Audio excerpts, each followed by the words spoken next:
The biggest and best tracks will be venues of choice for the final two races here in the 2024 Octane Series regular season. Welcome back live on FTN as the Integrity Racing League returns for the second time in 2 weeks to the virtual Brickyard, the Indianapolis Motor Speedway, for race number 21 of the Integrity OCTANE Series schedule in this year. It's been an exciting campaign with 3 major winners, winning so far 19 of 20 completed events. The big 3 are once again looking for another victory to cap off what has been a dominant regular season performance through and through from Ethan Lane, Michael Araya, and Nick Tarbuck. I'll be your host for tonight's broadcast. Commentating and producing, I'm David Kreutz, welcoming you back live on FTN for another exciting night of coverage from the Yard of Bricks. Last time we went to this circuit, Thomas Bressi was the man who came home with the win. Checkered flag was his after 85 laps led. Overall, he was the quickest driver far and away from the jump, which kicked off the string, of course, getting those 2 consecutive victories. As qualifying now on the way sees Galen Gidman at the pole position. We'll see how much longer he lasts there as Jacob Fife immediately knocks him off the top of the board. And so now the times are being recording. Just about 20 drivers have registered for tonight's race. Maybe a few more, give or take, are due to arrive. And 9 drivers to this point have taken laps. Going back to Eli Cars now, who's going to be the number 82. The field is spread by 3.5 seconds overall when it comes to quick qualifying times. Michael Araya, first driver of the big 3 to strike early, and here we have it. Michael up to the top of the board here in the number 44. The big 3 drivers, Lane, Laraya, Tarbuck. They have been fantastic, and Michael Araya, well, he now finds himself a 7-time race winner. Ethan Lane finding himself a 9-time winner. Nick Tarbuck with 4 victories, who's sort of had to pick up the scraps, albeit he's had an amazing season as well. Lane already up to the pole position, a quarter of a second faster than Michael Araya on that opening lap. And right now, Michael looking to make some gains. It looks like Ethan confident with his first and only lap, whereas Michael Araya at the line, he'll have to best what he had before. He does not, and he'll have to settle for second on the order now as Sam Nieto, strong qualifier again and again, finds himself now net third, and it looks like that qualifying time just a few thousandths under with Michael Araya put, whereas Nick Tarbuck is the final driver on the circuit and the last member of the big 3 to take a chance in qualifying here with a minute left in timing and scoring.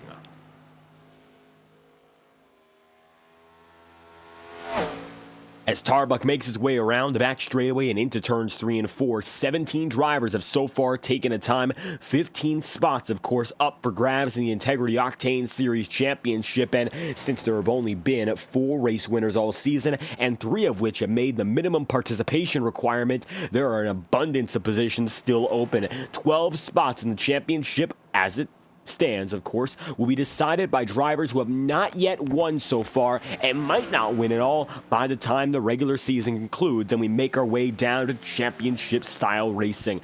Nick Tarbuck at the line there with a 53.096. His opening lap going to put him up into 4th, just behind Sam Nieto, and it looks like if anyone can break up the big 3, Nieto has a chance to do so, albeit Tarbuck will still start right behind either Ethan Lane or Michael Araya, and it looks like he'll be starting behind Laraya. No chance to get that second lap out of the way. Nick Tarbuck is going to have to settle for the 4th position, whereas Ethan Lane grabs the pole position yet again, en route for what could be his 10th win of the regular season. If he wins tonight, Lane captures the fastest lap here in qualifying. 18 drivers set a lap, going all the way back from top to bottom of the field, and overall looks like 22 drivers are officially registered for tonight's race. As we take a look overhead with 5 minutes left in final practice, let's figure out who's who in the starting grid for the Northern Indiana 250. Great to be back once again here at the Brickyard, one of the most prestigious circuits all throughout the country, and without further ado, let's get into your starting grid for for tonight's race. Number 21 on the 2024 schedule sees Ethan Lane, the 9-time winner so far, first on the order with the pole position. Then beside him, Michael Araya. Lane able to get the pole by 1/4 of a second, and for reference, that's the margin between first and second, and also second to fifth. In between that gap, you'll see Sam Nieto, who will be in third, and then Nick Tarbuck, the final driver to take a lap, and the first driver who did not get into the sub-53 range. Nick starts fourth with a 53.096. Then from there, you'll see Jacob Fife in fifth position, and Brian McFerrin is going to be sixth, with Don Stevenson seventh, and Galen Gidman eighth. Cody Smith and Ross Cato conclude the top 10. Gap from first to 10th looks to be about 0.6 of a second here in qualifying, based on Lane's fantastic one-lap run. Then you'll see 11th goes to Bobby Terrell, and 12th then to Kyle Cooper. He'll be pushed a little bit further back though. Kyle Gilbert and Bobby Ross getting his way, with Gilbert 12th and 13th to Bobby Ross. Then you'll see the aforementioned Kyle Cooper and Sean Kalist, who rounds out the top 15. Alan Rawell is going to be 16th on the running order tonight, with 17th and 18th. The last two drivers to set a lap time, John Steele and Eli Cars, both more than a second off the general pace. It looks like 55 and 56 second times for those two respectively. Chuck Sweeting is going to be in 19th, and last night's winner in the Ignite Series, from 23rd up to first he went yesterday.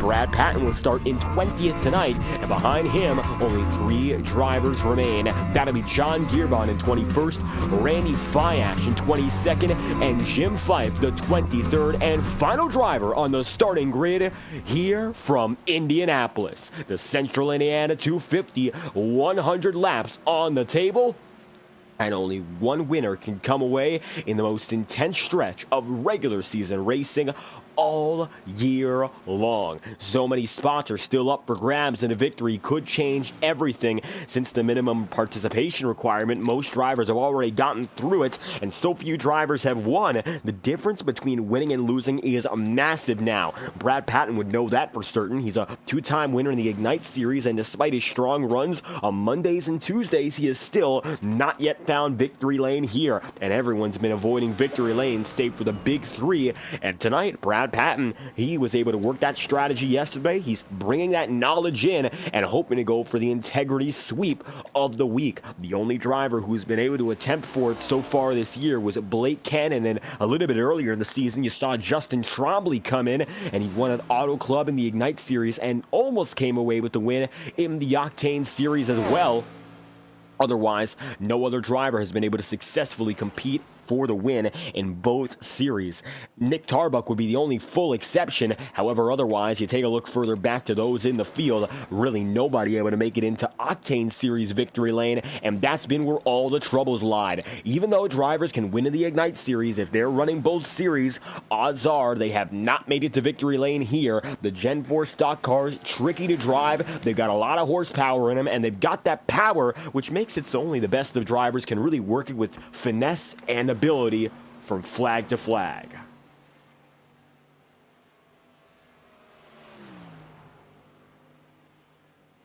Here's a look at Bobby Terrell in the number 14, the 7th of all drivers who have taken the time so far in this brief practice session. More than 10 have made it to the track, from rookies such as Kyle Gilbert all the way up to the veterans such as Bobby Ross and Brad Patton alike. New drivers like Kyle Gilbert going to be incentivized to get these 5 minutes of practice in as a little bit more time to continue preparing. We're seeing some rookies come in after the first half like Gilbert, Daniel Foss, Josh Stoltz, as Bobby Ross with a really aggressive pit entry there, able to make it around without swerving.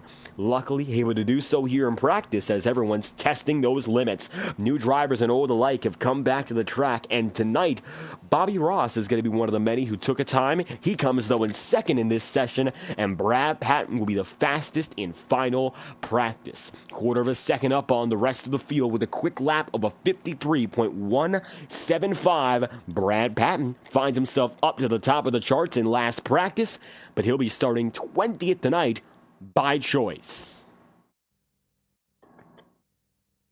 Patton gonna head to the back of the field, and the big three will head up into the front two rows. Sam Nieto is hoping still to try and play spoiler, something nobody's been able to really do all season long. Here's a look now at the starting grid as drivers are getting ready to go at it again. Ethan Lane has brought his Chevrolet Monte Carlo back with a new look to end the regular season, and he kicked off this new look at Watkins Glen, where he was able to come home with the overall race win. So with that being said, a fantastic drive for Ethan Lane was able to put him in a real good position to get it all said and done at the Yard of Bricks. Now tonight, the question still remains, what can Ethan Lane do perhaps to put everything behind him, knowing he's coming in with a really good opportunity in the playoffs? Putting everything behind him, though, we mentioned that because Lane will not be with us for next week in Michigan. He'll be taking a little bit of time off in between events, and unfortunately will not be running them consecutively. Michigan will give another driver the opportunity to win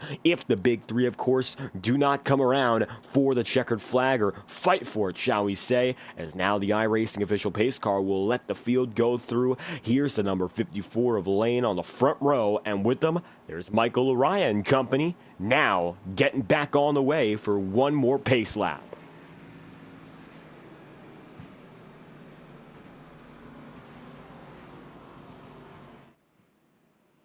Tonight's strategy should be pretty level and even for the most of the field anyway. 50-lap split is expected if drivers are to stay green throughout the entirety of this event, which wouldn't be unprecedented. In all honesty, that's what it most likely will come down to here in Indianapolis. 50-lap split would mean drivers go for the first 50 laps without heading down to pit road. Then and there, they'll make their way in for the first time for service and then go the rest of the way unscathed and unharmed. Of course, that's if they don't need damage repair, but with the way these things gas guzzle, that could change entirely. Maybe a three-stop strategy will be in play where drivers go for 30-35 laps per stint instead of going for the flat 50, just to make sure they don't end up in an awful lot of trouble. Now, as you see right here, track temperature is no doubt going to be warm. The sun is setting, but slowly, and the field is going to have to deal with the heat of the day, as right now track temperature is coming in at a 118 degree Fahrenheit reading. Ambient temperature only going to be 82, so those tires are going to be scorching before we even get to the green flag here, and expect track temps to get up to north of 120 by the time we get done with the first 10 or 15 laps, which will only be a matter of time.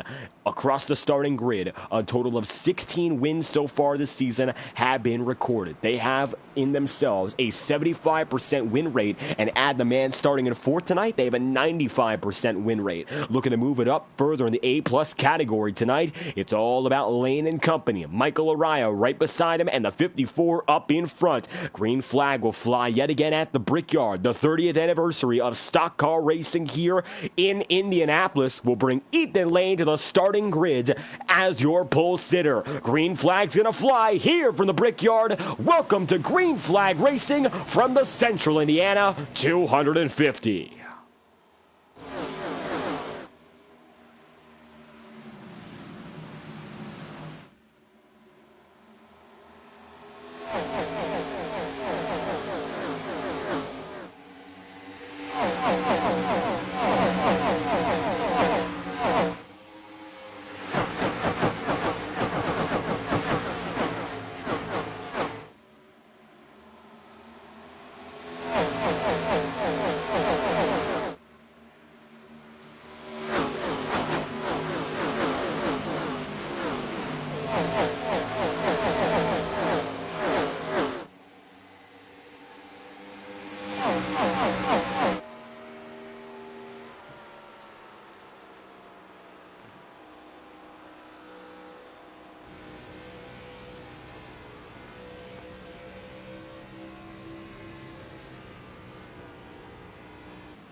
Ethan Lane able to lead that opening lap, single file all throughout the field. 80 laps today, as a matter of fact, as the race has been shortened from the original estimate of 100. So keep that in mind. Going to be a 200-mile event when all is said and done, rather than the originally anticipated 100, as you saw in Monday's Integrity Ignite Series. So this is going to be a much quicker race than the Ignite Series would be, even with 100 laps on the docket. Well, tonight, of course, it's going to be 80 at long last, but we talk about the speeds of the Gen 4 and there is a huge difference between that and the Xfinity cars of the contemporary age. These Gen 4 stock cars, for the viewers who might not be initiated, come from the 2009 Nationwide Series. As a matter of fact, this particular car body was scanned in 2009, Brad Keselowski driving it for Junior Motorsports during his short tenure in the Hendrick program. Now, ever since that point, this body has been modified multiple times, time and again, and now it drives completely different from what was expected. High horsepower, it's got the ability to push through the air at blistering speed,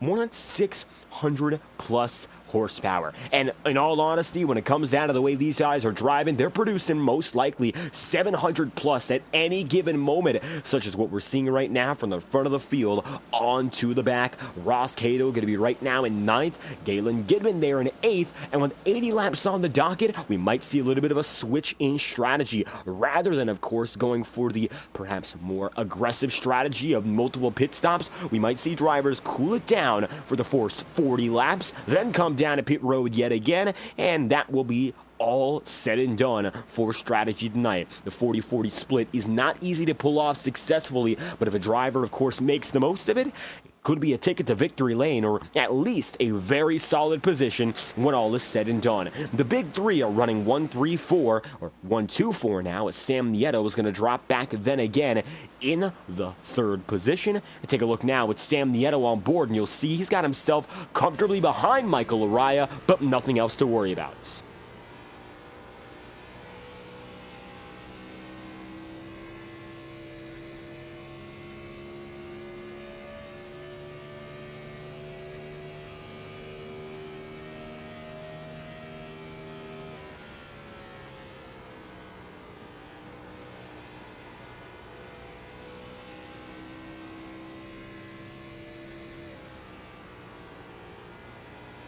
Letting off back and forth in the corners, but of course no clutching and coasting so early. Looks like drivers going to be very content with the way their stock cars are working. The motors are pumping, and they've done so a real good job so far. Don Stevenson going to be in the 6th position right now, looking for a rebound race after, well, last night he was running in the confines of the top 15, but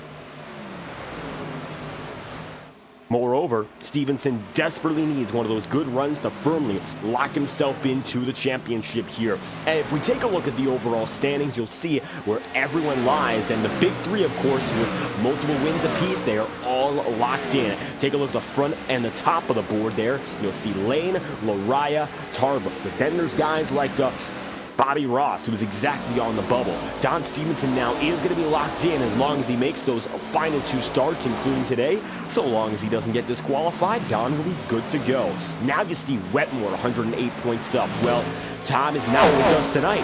Additionally, you'll also have a driver like, say, Nick Ward, who's going to find himself not with us as well. So drivers who are not here are going to make an impact, as Bobby Ross still stands only just on that bubble. And the number 45 machine right now running in 10th, having a string of more successful races as of late. Bobby, you might remember having that notable run inside of the top 3 just a few weeks ago at the Glen, able to come home with the top 10, but he had a lot of early speed, and now he's trying to use it once more as he's got beside him Cody Smith.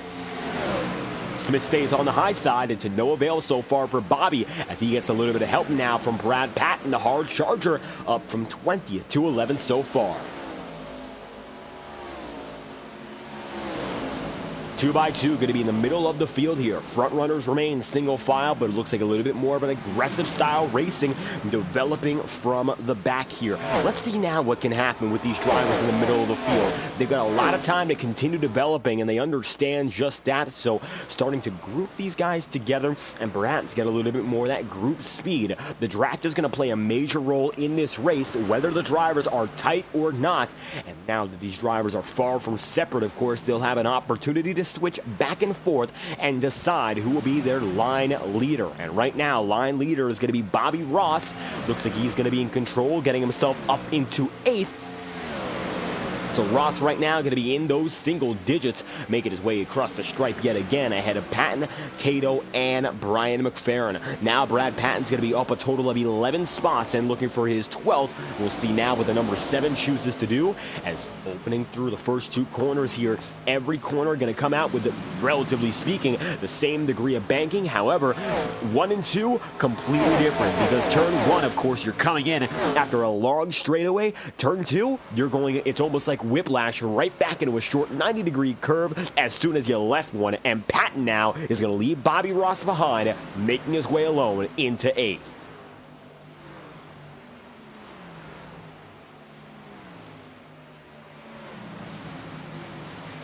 The same sort of shift happens when you go through 3 and 4 at the same time.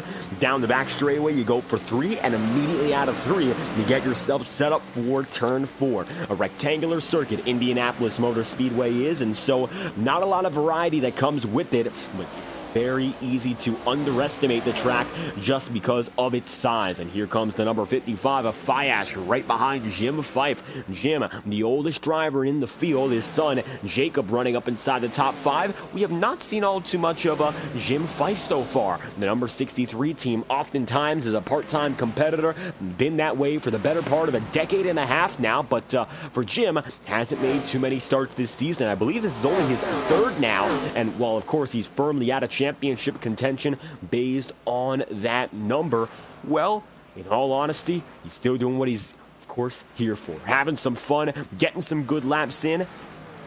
Right now, it looks like he's doing a pretty good job of just hanging it in there in 21st, and even ahead of some of those full-timers like Eli Cars and John Giervon, so not half bad for the Pro Powder and Paint number 63. His son, the league owner in Jacob Fife, is running up and ahead of Don Stevenson and company. It looks like Jake will be able to get right by Don and keep himself moving. The top 5 is spread out now by the better part of 5 seconds.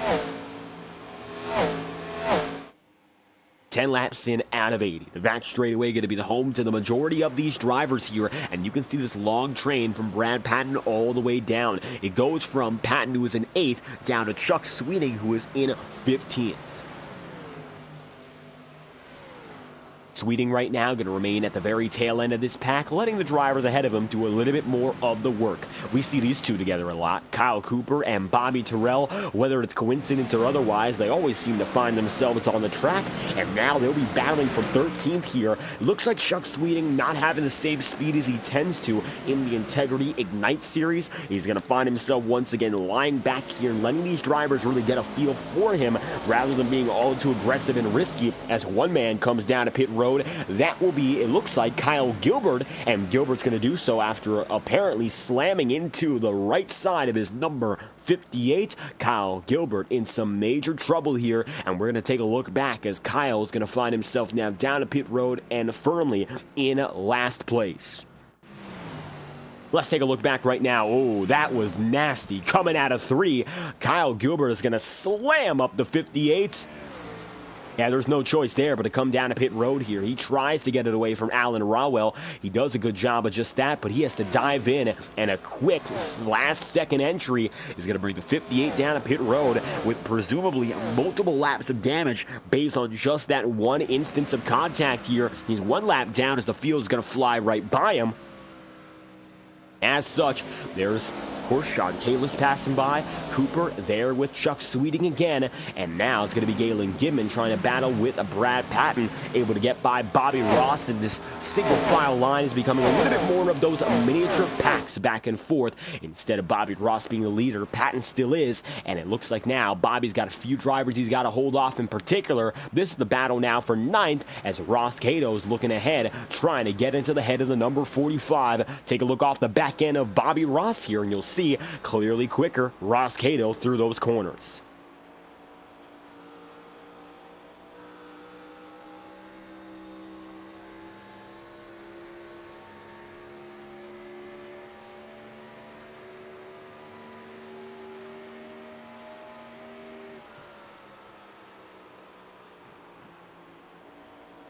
Ross Cato laying a little bit lower into the entry of those corners and getting that nice run off has been the big strategy to finding that success lap in, lap out. Now Bobby Ross is going to get a little bit Loose off the edge of the corner. Nothing too crazy, but you could see a little bit of a lift as he put down the power at a 2 here. He's keeping that number 12 in the dust, but it's not going to be too easy. Also, Brian McFerrin is behind and might make a move as well. So if Bobby makes one slip up, he might lose 2 positions, and hoping not to get involved with a sort of double trouble here, the number 45 is going to try to hold fort with the preferred groove, which seems to be quite clear. The low side tonight will be preferable, and now Ross Cato looking to get a little bit lower, but to no avail yet. He'll take it down to the bottom side of the front straightaway and neck at the line.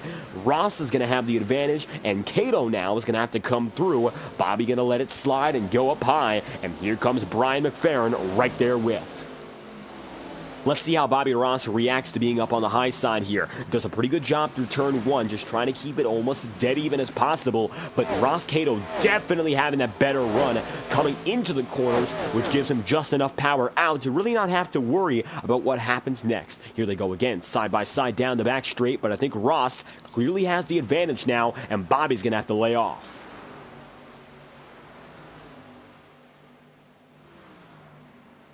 And so now the 45 going to drop behind, and he's going to have to give up a 3rd position here if Cody Smith has his way and gets around. Here comes the number 18 machine working into the picture yet again. The 45 of Bobby Ross has gone from 9th down to now what could be 12th position at the line. Now Cody Smith there in 11th, and he might have a chance to keep on chasing, although his battle, of course, is going to be with the 45 briefly. Next up, it's going to be Brian McFerrin and Ross Cato he'll have to get to, as it looks like Ross still has the advantage over McFerrin, but Brian doing a good job today here.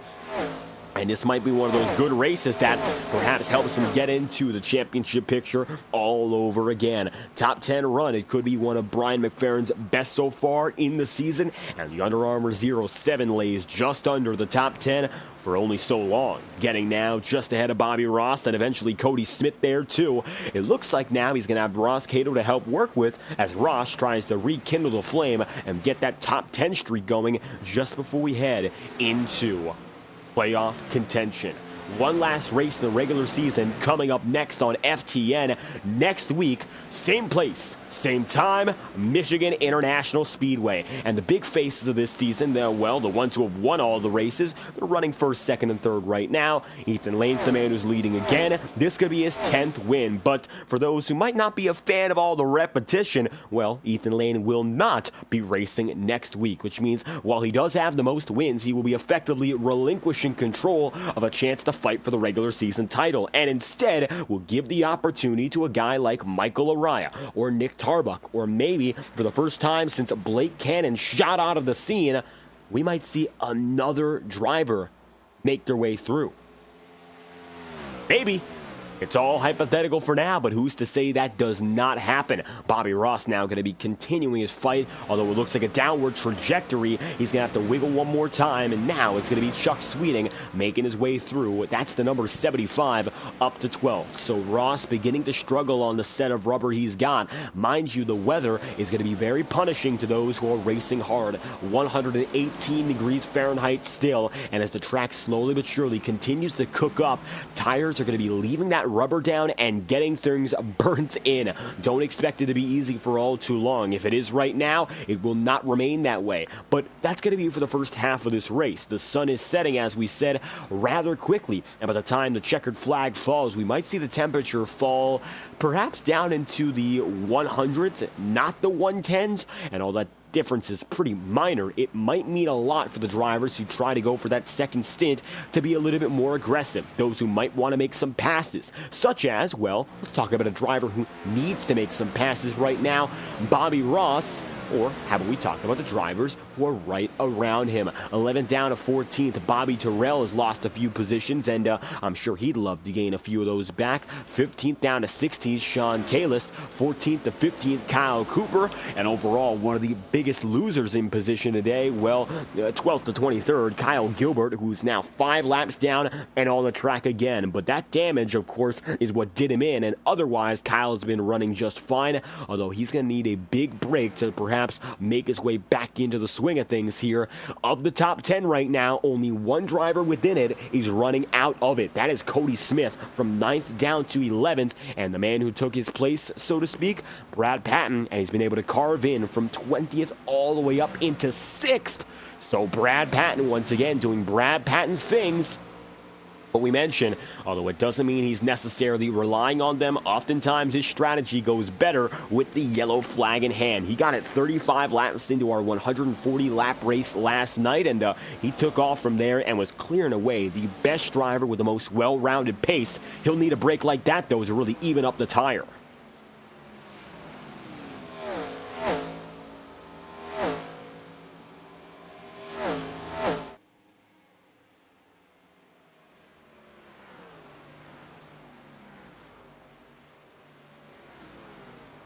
So as Patton still runs just behind the top 5, looks like Sam Nieto and Jacob Fife perhaps getting a little bit closer. Sam was the driver who was started this race as the spoiler to the Big 3. He qualified in 3rd and looked to be ahead of Nick Tarbuck, at least to open up the night. But nowadays, now laps anyway, he looks to be falling back yet again. Fife and Sam Nieto were just about dead even last year, and when it comes to wins, they are once again with 0 apiece so far. Unfortunately, the both of which have not yet been able to break into victory lane. They have not found the similar level of success I'm sure they'd aspire to reach. They got a lot of time, though. They do have just under 10 races now to find victory at least once.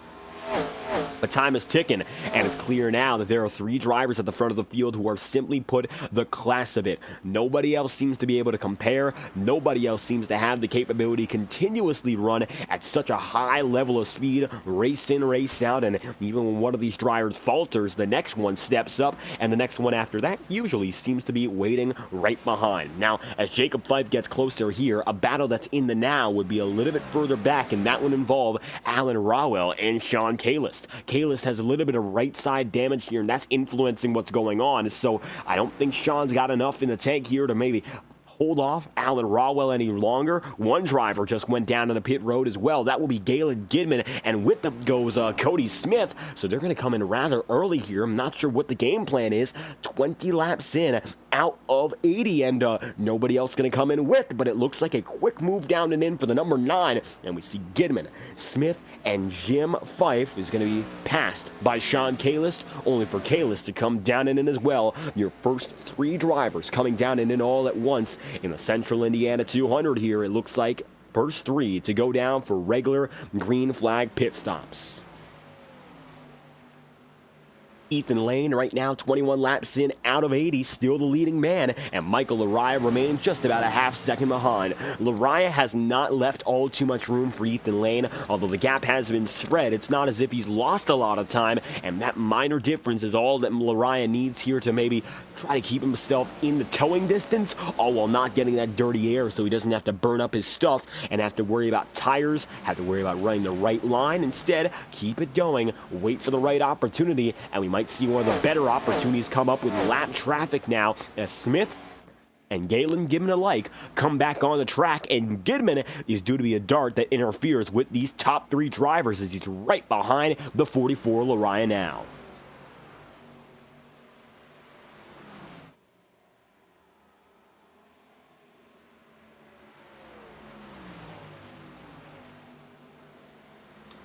And you can see there, Galen Gidman in the matter of 2 corners, well, he just took himself right by Michael Lariah, and now he's going to be the first driver all day long to make a pass right by Ethan Lane. And at the line, he'll do so effortlessly, putting himself down to the inside, the optimal groove through 1. And there you have it. Ethan Lane has been passed for the first time tonight. Now, Lane was the race leader last week, but unfortunately got tangled up with Michael Lariah. Lariah accepted blame after all that had happened in that race, and unfortunately, he had to see Ethan Lane calling it quits while Lariah was the man who was able to get to victory lane. Minor damage coming out of turn 4 for the both of them saw Ethan Lane go down and spinning violently. He lost control, and Michael Lariah was able to win the race as a result. Now you'll see a few more drivers coming down a pit road, namely Ryan McFerrin and Bobby Terrell, both of which as a pair, and now the mid-pack might be the next to show signs of making their way down and in to head into pit road for their first competitive stop.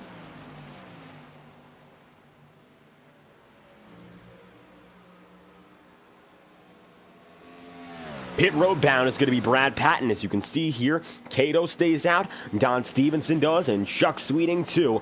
Interesting to see drivers decide to make it in 23 laps in out of 80 here, so I wonder whether or not the plan is to go long on this second stint, because 23 laps seems to be awful short. That could be only a 2-stop race, but up to a 3-stop race if these drivers are not bluffing and they really don't have that much left in the tank. It's an interesting call, and the leaders have yet to replicate.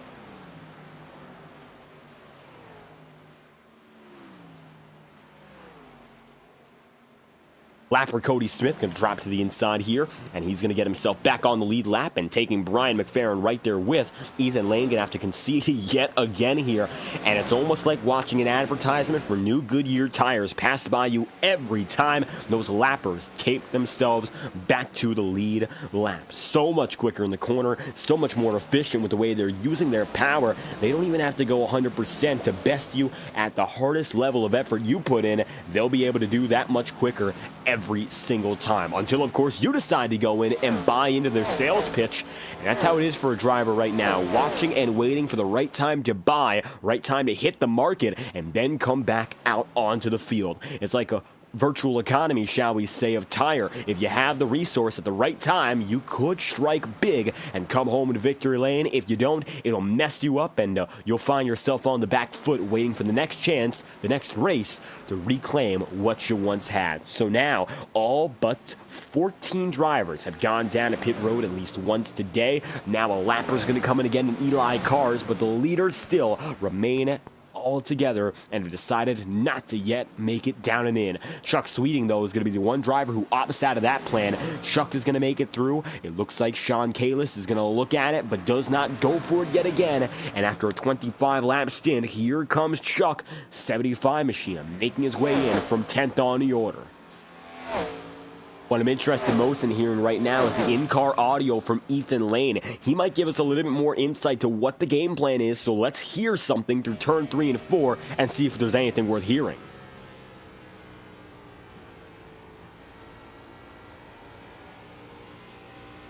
No clutching and coasting indicates, at least for now anyway, Ethan Lane is confident that for however long he needs to go, he will go. Don't see any sort of radical conserving of the fuel number. That's why Lane's going to come down and in after 26 laps here, and so he bring right there with them Michael Araya. It'll be a 2-stop strategy the way drivers are running tonight. 26, 52, then the end of the race could be feasible if drivers save on this second, perhaps slightly longer run on the night. Michael going to come through just behind Ethan Lane. This will give Nick Tarbuck the race lead, and then from there it's going to be Jacob Fife and Sam Nieto second and third, then on behind.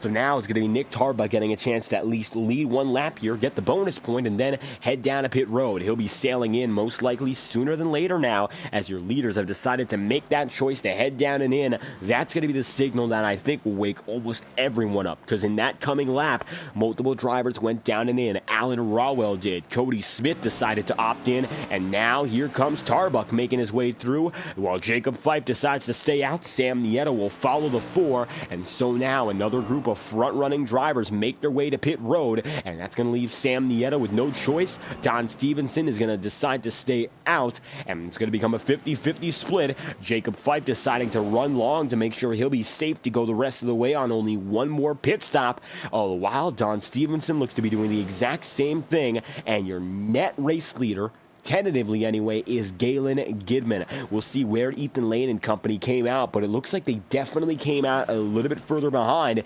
Lane right now going to find himself some 4 seconds back on Galen Gidman, but with them, just a half second back will be there Michael Laraya. So familiar faces, front runners at that, are once again going to be all together, and now they're going to be making it up through the field as one. Nick Tarbuck, meanwhile, let's check out where he is. Well, he's right there, and will be coming out behind the number 44 and 54 respectively. Looks like he'll be cycling into net third overall, if of course he can grab the gears and get back going again. Tarbuck right now going to be facing pressure from Brad Patton, and to no avail.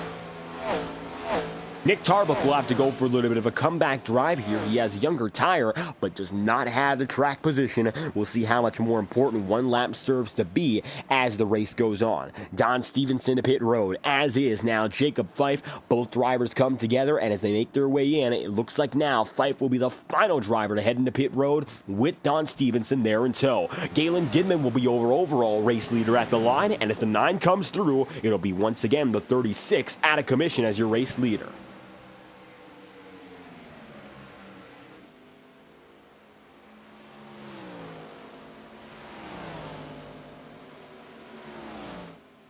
Gidman a little bit loose there as he goes to the inside of number 63 of Jim Fife. Ethan Lane now has a second and a half to make it up there to the number 9 of Galen Gidman, and Michael Lariah is right there behind. Take a look aboard now. The number 44 of Lariah here. He runs in third. He's got to look at your leader and his race rival all at once. Let's see how he handles the next half lap.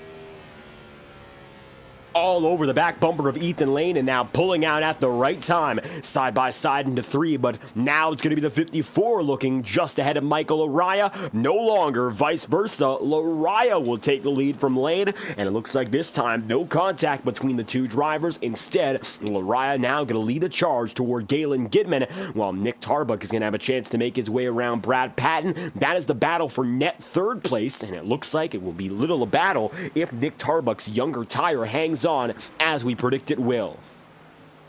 And it looks like that it does. Nick Tarbuck now going to be up into net third position, while Michael Lariah takes the overall lead at the very same time. And with them is Ethan Lane taking overall second once again. Lariah right now is going to be the leader. Galen Gidman drops back to third on the timing sheets. However, Galen right now has a massive disadvantage to work with. He's on a 10-lap run, which means he has himself 10 laps earlier until he comes down to pit road. So his stint might last as little as 13 more laps, and might go as long as maybe 15 or 20 more. But with the way things are looking, he's going to lose a lot more time before he goes back to gaining. And this is what we mentioned by the tire market. If you go down with the right people and everyone comes down in one pack, in unison, shall we say, that's when you're going to find little reason to find perhaps a deviation that goes wrong. But for Galen, he decided to do something a little bit different here. He takes the risk. The risk has not really worked out for him. It looks good now, but watching 10 to 15 laps, we'll come back to Gidman, and by the time we get over the bridge, get to that second half, it's going to be a completely different look here for Gidman, and I'm not quite sure if it's going to be one he likes, but it's going to be one he'll have to deal with, at least for the next coming, until pit road gets busy once again. Now Jacob Fife is going to be side by side with the number 75 here of Chuck Sweeting, and it's a pivotal point now for Jacob Fife, having to make these moves around the lap traffic to maybe fight again with some of the leaders. Jacob was as high as the top 5 right now, and even with pit cycle in mind, he's got a lot of ways to go. 3 laps into his stint, he has younger tire, but track position needs to be made up quickly. As you'll see there, Fife drops all the way low to avoid a somewhat loose Cody Smith. Don't want to unnecessarily burn up your stuff there, but Jacob Fife decides to take the risk of dropping to the bottom and making the move aggressively nonetheless. Sam Nieto now going to find himself in 11th here, so it looks like if any driver has really lost a lot of time, Sam Nieto is the one. Sam found himself, of course, as high as 3rd on the day, and now, of course, going to be several spots back on that starting position. -8 overall, and relative to where he was when pit cycles began. -6. He was in about 5th place when all came down to, of course, pit road, and now finding himself outside the top 10. Looks like it should be easily recoverable to get up to, give or take, 8th place, but everything else is going to be up to him. So if he wants to chase after a guy like Chuck Sweeting or even Jacob Fife, Sam's got to keep his head down and keep on pushing here. 34 laps in out of 80 and a largely single file field for the most of the day means we haven't seen all too much aggressive driving. Instead, drivers have really picked their line, picked their style, and they've gone with it ever since. Nick Tarbuck is now going to get by Galen Gidman, and in 2 laps time, it's now Michael Araya the leader, and Lane in second, then Nick Tarbuck in third. So Galen Gidman again finds himself further behind. And it looks like the way he's going is still down, down, down. 16 drivers going to be on the lead lap, going back to Sean Kalist right now in the number 43. And Sean going to find himself demonstrably ahead of Alan Rawell. He's got 19 seconds up on that number 69 team. Jim Fife will be the next driver to work with him. As you can see here, Ethan Lane going to go by the newly lapped number 69 team. Alan Rawell with a little bit of front-end crumple, but all things considered, he's doing a pretty good job just managing the damage he has and staying right behind the leaders, not giving them any trouble, and that's about the best thing you can do right now as a lap machine. Don't get in the way, don't cause an incident, and just keep on driving, whereas Jim Fife now is going to go toe-to-toe with Randy Fiash. Advantage definitely going to be in the hands now of Randy, as it looks like Fiash makes it by. That will move Jim down into 19th, and Sam Nieto going to get down to the inside, looking low on the 63. Going to be a quick move right around the lappers, and it looks like Randy Fiash will be right up next. Lap drivers are still going to be all on the circuit. No retirees so far today. 5 laps down remains Kyle Gilbert. However, then there's Eli Cars, then there's going to be John Giervon and John Steele, so all of which are 1 lap down. The lucky dog battle would go down to Alan Rawell and Randy Fiash, and right now, clear winner would be Alan Rawell. He's up and ahead. If a yellow flag were to occur, the number 69 would head back to the lead lap as soon as possible here. Bobby Terrell going to be running again with Cody Smith. These guys are going to be going at it for 10th here, and maybe they'll be looking a little bit further ahead to a guy like Sam Nieto. We mentioned Sam got back up into the single digits rather quickly, but the top 5 remains a little bit harder to attain, at least with the way things are right now. Brad Patton is on a 12-lap run. Galen Gidman on 15 laps of burnt rubber here, so both of which are going to have to come back to pit road rather quickly, but it looks like maybe Galen Gidman is actually making time on Brad Patton, who has younger tire, and not vice versa. An interesting change of events in the last few laps.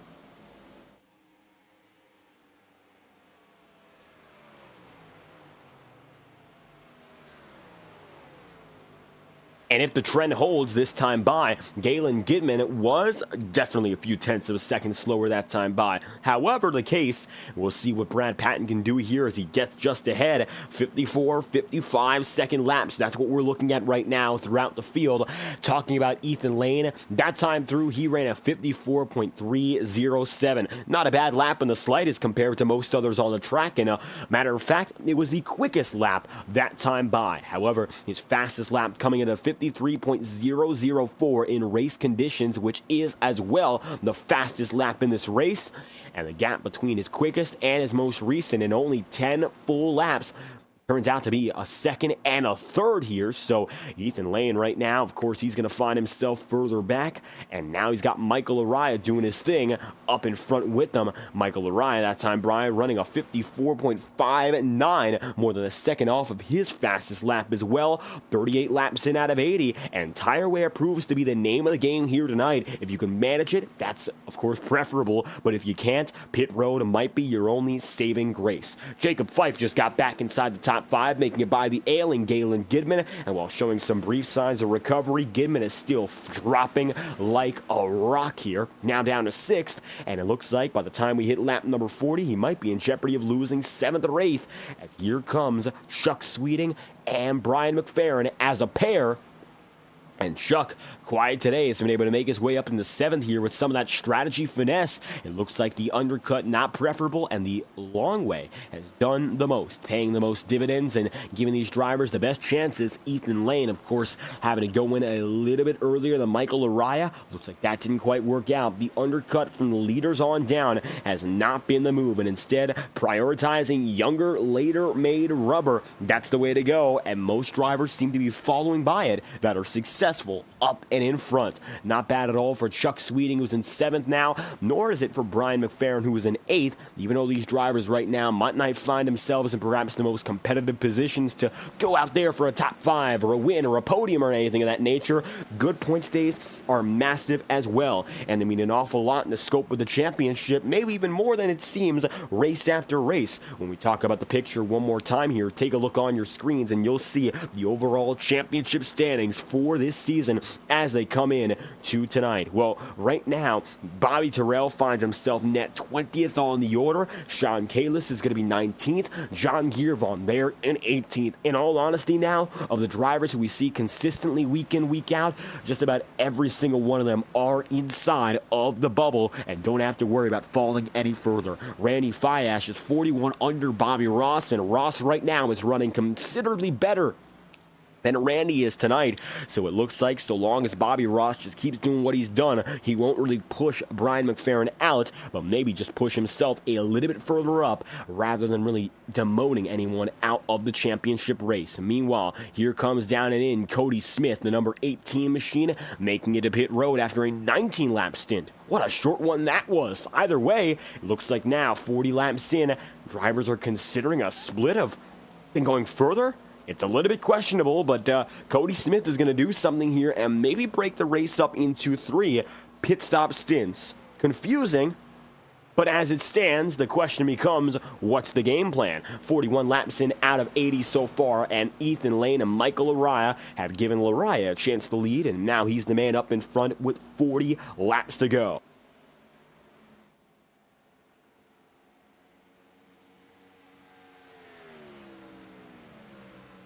So, 40 laps remaining. We've gone 40 laps in so far. Michael Araya is your overall race leader. Second spot on the way, going to be Ethan Lane in 2nd. Nick Tarbuck is going to be in 3rd. And Jacob Fife is position number 4. Brad Patton is going to conclude the top 5 now, with Galen Gidman then 6th. Chuck Sweeting in 7th. And 8th, going then to Sam Nieto. Brian McFerrin is 9th. And Ross Cato rounds out the top 10. And most recent entry to pit road, Cody Smith is now running 16th on the board. Next Level Racing, once again, representing themselves on the number 18 of Cody Smith, are the brand ambassadors, of course, and the primary partners of the Integrity Racing League. You hear about them every week for good reason. Check out, in course, nextlevelracing.com after tonight's broadcast, and promo code Integrity for 10% off all checkout orders when you use their website. For the highest quality sim racing performance products money can buy, visit nextlevelracing.com,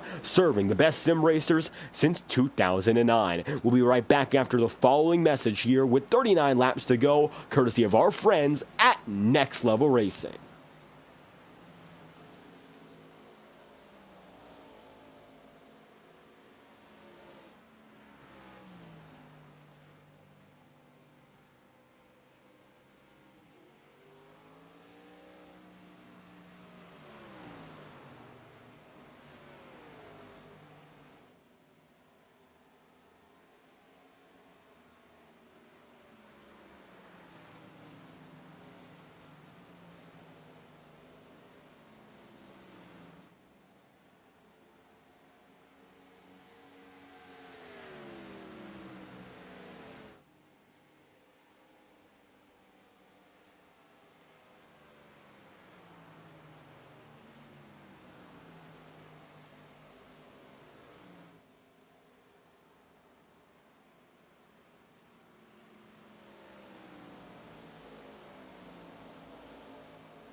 Coming out of 37 laps remaining, Michael Orion Company, who are leading. I've not had to worry about going in just yet, but the second pit cycle, unofficially speaking, has begun. Most recent entry going to be Brad Patton, the first of the notables up inside the top 10, and he'll make his way through now after a 19-lap stint. Again, interesting sign, as he's going to come in so much earlier than what we saw beforehand. It looks like not trying to stretch at 28-plus laps. Patton makes his way in, and it looks like slightly misses his stall, and he is in a little bit of trouble here. He's going to have to go back and forth and back again. That's going to cost him several positions, and we'll see whether or not he can figure that out. He's still having trouble, and now Patton's going to have a much longer time on pit road, more than a half a minute just adjusting.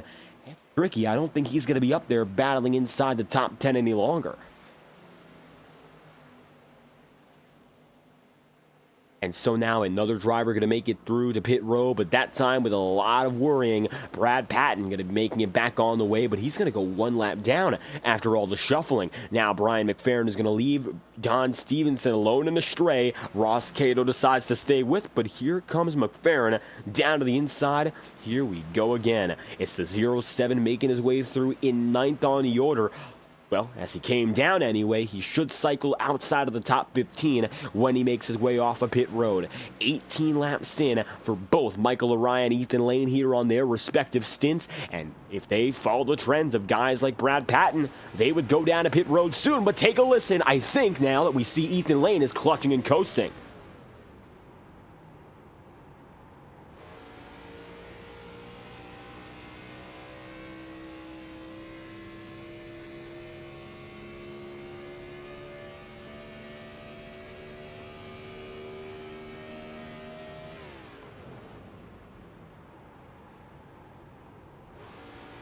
And absolutely, that's what's going on here. Ethan Lane, as we ride on board with him, you can hear through the corners, not putting the gas down. He lets Cody Smith go right by, and you can see there the Next Level Racing Chevrolet now going to put a gap in between the top two drivers, and I think Ethan Lane is going to be prioritizing going longer than anything else.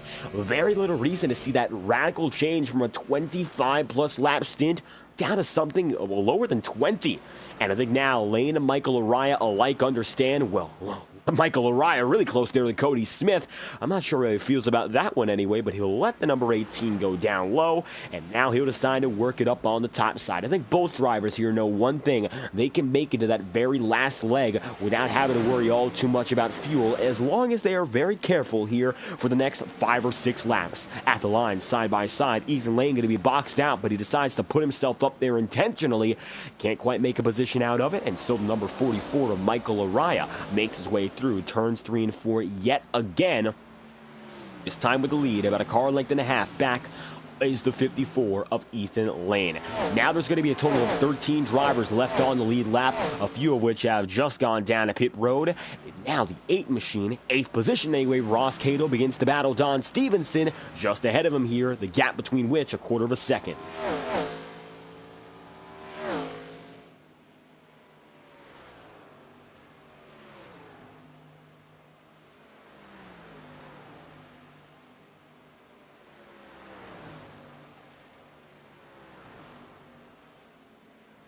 Right now, it's rather barren all throughout the circuit, so Don Stevenson running in a battle that's almost in its own world. The only driver really with them is Ross Cato here, and we take that breather, and you can hear total isolation. It's as if these two drivers have their own track. Yes, there are drivers ahead and behind them, but it doesn't mean all too much. They find themselves now running laps almost like it's a group time trial, and sometimes that's what these drivers end up feeling. I think Indianapolis has brought that out in both the Ignite and Octane series, where drivers begin to almost feel as if they're going lap after lap there on their own. Maybe a few drivers who wouldn't feel that will be up ahead, like Ethan Lane and company. Now Brian McFerrin is going to bring Michael Araya once again back up top.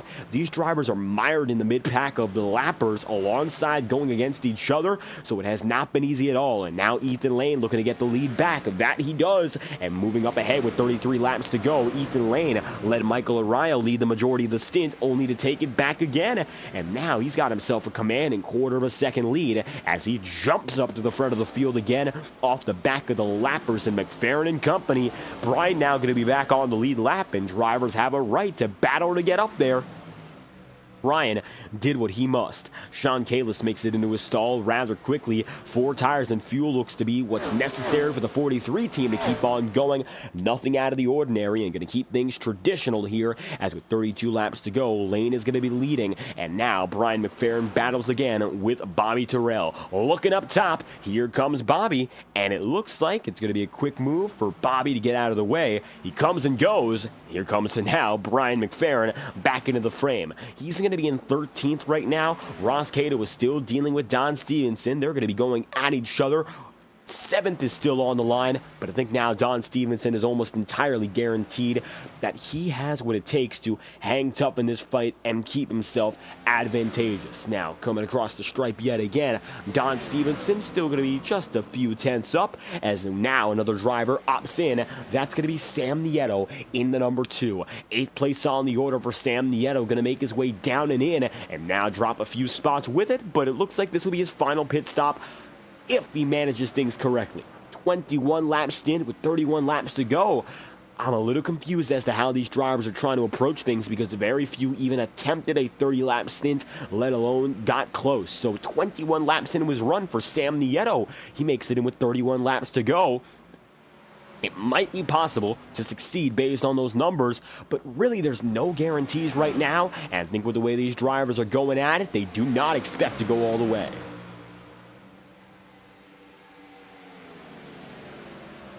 Ethan Lane is going to be in first, Michael Araya is in second, Nick Tarbuck there in third. All of which now separate by only half a second, and Nick Tarbuck's new tire has pulled him right back into the mix once again. Nicholas Ward going to be in the chat room right now. Well, unfortunately, the 97 team not being with us here, but shouldn't have fallen too far down to the championship standings, and one last chance. So Ward, we'd hope to have you back next week for Michigan. It's surely going to be another great fast race, and no doubt that 97 team would love to come back and get a strong result. We might remember last year, the regular season finale, Ward had one of his very best runs at Bristol, almost came away with the win there. That was Tom Wetmore's currently final Octane Series win to date.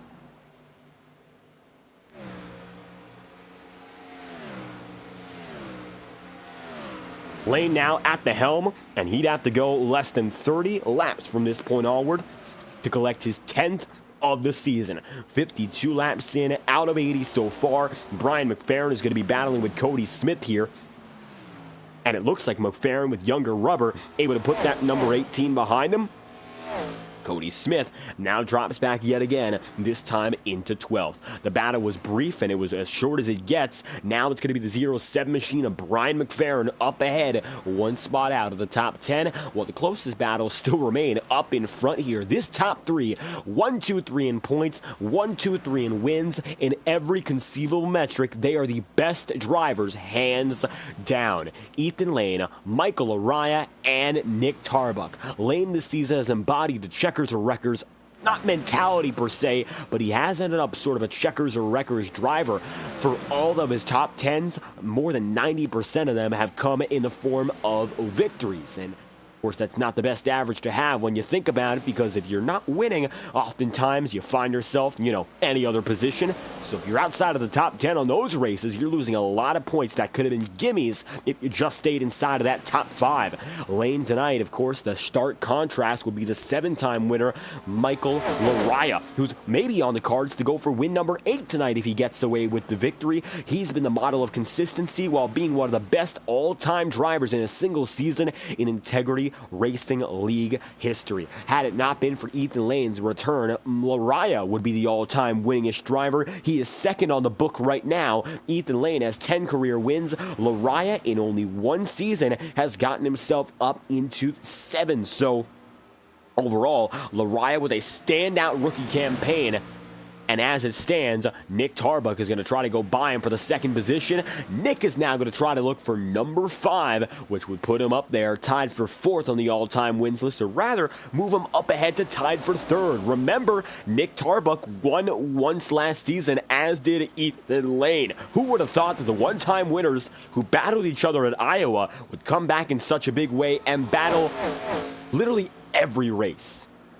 Iowa went down to these two. Lane could have gotten his second win. At the line, he was awarded his second win of 2023. And then it was stripped from him due to a penalty, a restart penalty at that, and Nick Tarbuck was awarded victory, which would end up being his first and only of the campaign. Ever since then, Tarbuck's been able to put together 4 wins, so Tarbuck with 5, Araya with 7, Lane with 10 in their careers, and most of which have come in this season. Michael Araya decides to drop down and in, leaving the other top 2 to rest. maybe resting for a little while, but Nick Tarbuck now is going to be on the assault. A few moments into this run, side by side with the 54, Nick Tarbuck makes the move right around Ethan Lane, and so the number 4 has let the new tires work in his favor, and look at Tarbuck. Once again, the weakest qualifier of the big 3, but once again, making the most gains of all of which. Look at this, the number 4 team back on top with 26 laps to go. It looks like all hope is certainly not lost for Tarbuck and company, as he's going to let Ethan Lane fade back now with 3/10. And it looks like ideally, Nick Tarbuck will be the man who leads them both into pit road. And although Nick Tarbuck also has an extra lap to work with here, he's been on his run for 27 laps, Lane for 28. And it looks like Ethan's going to have to drop down and in here while Tarbuck makes it by, Lane makes it in. And it's the duality of drivers here as Jacob Fife also comes through. 25 to go. Nick Tarbuck will stay comfortable up and ahead.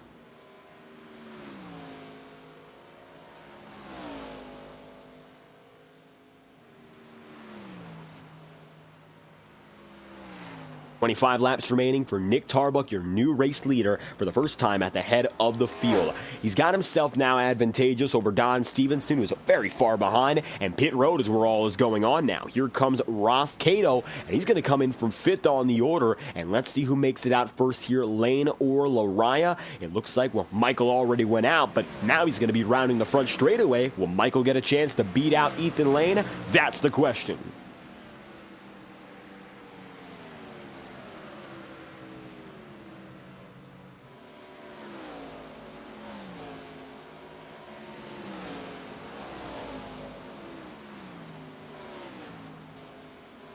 Michael Lariah, clear as day, going to get back up there into net second place. And so now, as drivers make their way into pit road for the final time tonight, Nick Tarbuck has just made his way through Indeed. He goes in alone, letting the other drivers in the big 3 go in before him. And so the undercut, which has been relatively less successful tonight over the long term, is being played out. Nick Tarbuck is going to make it in with the advantage, clear as day. And now he's going to go for 4 tires and fuel. Let's watch for Ethan Lane here and Michael Lariah respectively. Lariah now going to be making his way down the front straight. As he did with Ethan Lane, he'll do so once again. Now taking a look on board with the 44 here. As he makes his way down the front, he is still just behind Nick Tarbuck, but only just, and he just made it by. So Tarbuck is going to fall back here, and the 44 is going to be leading. Nick Tarbuck is going to be now falling behind even Ethan Lane. So this will be risky. However, Nick Tarbuck can have an awful lot of faith in what he's got inside the cockpit, and that is newer tire. He's going to get held up by John Steele, and the 22 not going to help out in the slightest here.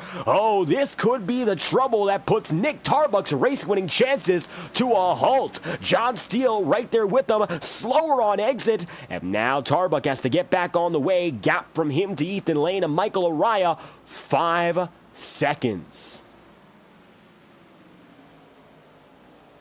24 laps to go, 5 seconds to make up, 2 laps of better tire. I don't know what can be done here as we take a look back. Front straightaway is going to have the tail end, Michael Lariah and Ethan Lane, and now just crossing the start-finish line, there's Nick Tarbuck. I think that might have been a game, set, match for Nick Tarbuck, who ran amazingly in that run to even have a chance, although you can see there, rapidly making it by Cody Smith. He might not be done, and I don't think he's going to be holding any punches any longer, as he's immediately going to take that jab to the inside of the 18, and Cody Smith will let it slide. Galen Gidman is the overall net race leader as we come down with 22 laps to go, and you know, 22 laps to go, it often means, well, it's time to get loud. Time to use the best cameras in the iRacing market and show you the best angles all throughout the sim racing world with track cams for gourmets. Use trackcams22.com to level up your broadcasting game, or check out your awesome iRacing replays with the best looking cameras for over 100 car and track combinations. Visit trackcams22.com or facebook.com/trackcams for more information, as we are going to crank it up with 22 laps to go from the Brickyard.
17 final laps here from the virtual Indianapolis Motor Speedway. 23 drivers remain on the track, but only 2 of which right now are very close to the race lead. Nick Tarbuck has been able to make up a second and a half so far, and give or take 10 laps, but we'll see whether or not that average continues to hold on. He is far and away the fastest driver lap after lap, but the question becomes whether or not he's got enough time to make up the distance, which is still quite vast. Ethan Lane finds himself now poised for what could be his 10th victory. But if, of course, Michael Araya finds a way around him, it could very easily be Michael's 7th. Either way, the Big Three seems poised to find the checkered flag once again, as Nick Tarbuck just made it by Sam Nieto, who's already lost 15 100ths of a second in the number 4 as soon as the pass was put into place. So 1, 2, 3, the Big Three remain, and Michael Araya right now is still going to be a 10th of a second back on Ethan Lane, but the battle simmers down yet again. We'll keep a watch on it, of course, as it goes on here, but I think now the eyes are going to be on Nick Tarbuck, who has 3.5 seconds to make up. He's been, largely speaking, the most consistent quick driver, but he has to pull it back together now after a unfortunate lap, of course, having to make that pass, losing him some time. A dismal difference. The overall was 0.3 of a second slower that time by, so if that is an anomaly, he has a chance to still pull back. But at the line, this could be damning. And at the line that time by, who else went down to pit road? Sam Nieto. It looks like he's going to make it in for his final pit stop on the day. Some drivers decided to go for an odd 3-stop strategy here, and it looks like it's going to bring Sam Nieto back in again. Here we go. Sam making it in up. Brad Patton also making it through. So it looks like multiple drivers deciding to do something a little bit different and go down to pit road for their safety stop, which will bring them to the rest of the race's end without much a worry. Either way, Michael Araya, Ethan Lane, however you slice it, top or bottom, they are together. They've been hooked up for the better part of this race, and while Michael Araya had the better part of the last stint in his favor, it's no longer the case, and instead, Ethan Lane is again finding himself as the leader.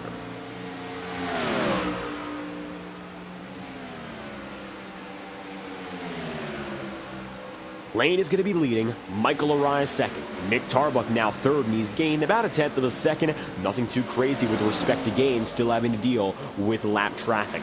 Fourth place is going to be Jacob Fife.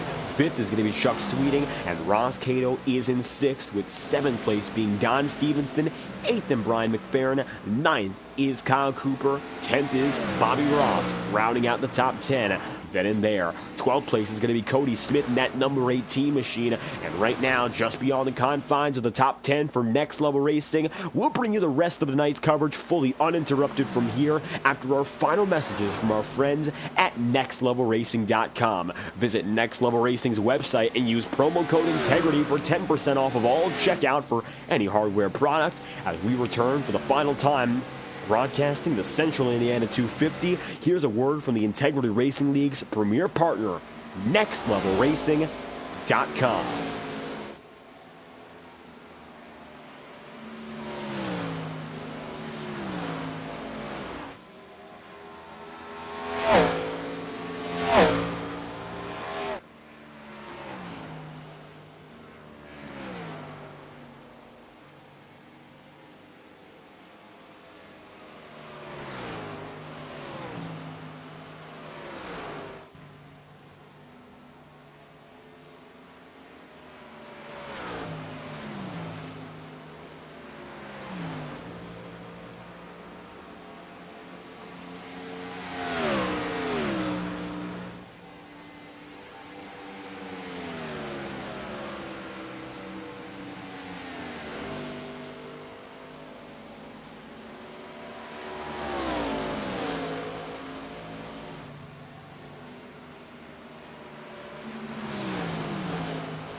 Cody Smith is now coming up on Sam Nieto, the battle for 12th. Meanwhile, the battle for the lead remains fierce. Michael Araya now going to head to the inside groove once again, toe-to-toe as they'll come across the line for 11 laps remaining. And this will be it with the number 44 ducking down to the inside groove yet again. Michael having a chance now to take advantage through those opening two corners. And in the first two turns, it looks like now Michael has the race lead. Ethan Lane has no choice but to concede immediately, but the long-term benefit could be getting it back through two.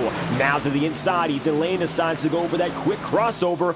Brad Patton providing the pressure, and nothing more that Lane can do now but give him some extra room after powering out of two. Brad gonna head down to the inside line and make it a quick three-wide maneuver. Does he have a chance to make it stick? It looks like yes, he will. So Ethan Lane goes down to the inside quickly, and Michael Araya gets fed up to the top side. Not bad for Araya to hang on, but it looks like clearly still at the disadvantage, having to adapt to that very, very quick process of going up and down the track, and now finding himself on the back foot yet again. Ryan McFerrin now going to be coming through, and here comes that number 07. That's going to bring Michael Araya back nearly a full second to Ethan Lane. Lane's now going to be the leader with 10 laps remaining, and perhaps a little less competition, hoping to leave those around him in the dust.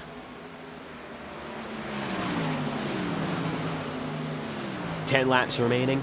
Kellogg's number 54 looking to push through for what could be win number 10. And by far, he's had the standout year that everyone's been dreaming of his driver. Nobody could imagine that 10 wins would come of Ethan Lane's season, but it's been more likely that he'd get it done in the regular season than anything else in what would be nearly a 50% win rate across the entirety of the regular season campaign. Ethan Lane has been able to make sure every race is counted, even if he's made a few mistakes, in many of which the victories have come back and they have saved him time and time again. Michael Araya going to be fading back further. I'm sure he does not like the sight of this, but the single digits have arisen. 9 laps to go. Don Stevenson right now going to be once again behind Ross Cato, and looking to go through, maybe make it back up there. This time these two drivers are battling for 6th. It looks like they've been able to both gain a few positions overall. Don Stevenson on the day, net even where he started, and Ross Cato up 4 positions, so not bad at all for Ross, who's gotten himself almost inside the top 5 just off of running the long game. Decided to be a little bit more patient than anything else, and that's where Ross tends to succeed. Not the most aggressive a driver, but he is ready to let the whole race play out and put himself in for the bigger picture more than anything else. Chuck Sweeting right now, the number 75, is in 5th. What a surprise that is. Chuck has not been by any means one of the fastest drivers today, but he has separated himself from most of the crowd he was running with, and now he's ahead of just about every driver he was working with in the opening 20 laps. Now 73 laps in out of 80, it looks like he's clearly going to find himself in a world of his own. As we come now to the final stretch, Chuck is looking to hang on for that top 5 here. Not bad in the slightest.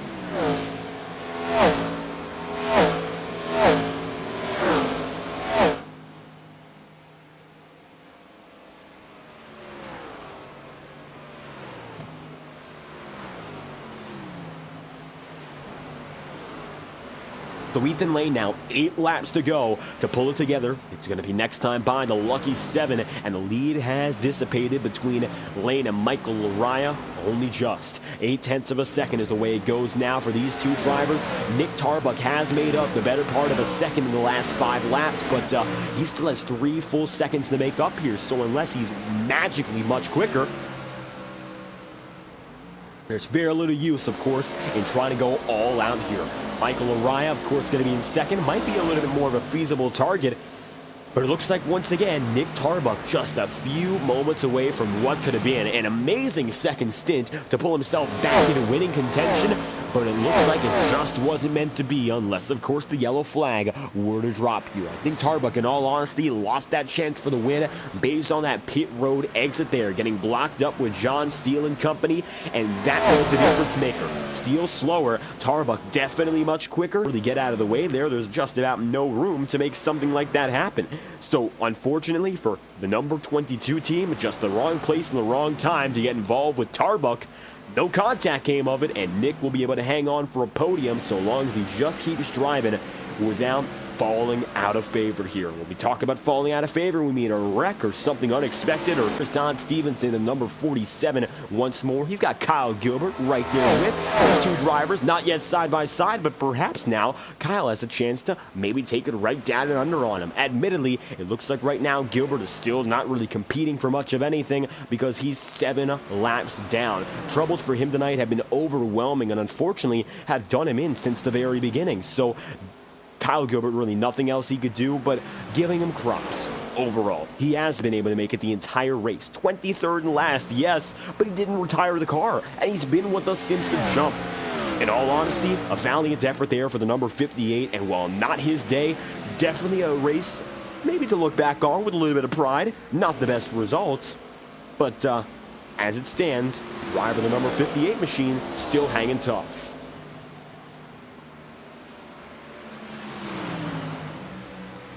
Sean Kalis comes down to pit road here. Looks like nothing more he could do with some right side damage, and Sean going to opt to go in for some extra damage repair. We'd like to thank all those who have stopped by in the, of course, chat room tonight. Tony, Vinex, Nick Ward, and right now Own All 50 coming through. New subscribers or veterans of the FTN broadcasting world. As viewers, we thank you for stopping by and of course giving your support.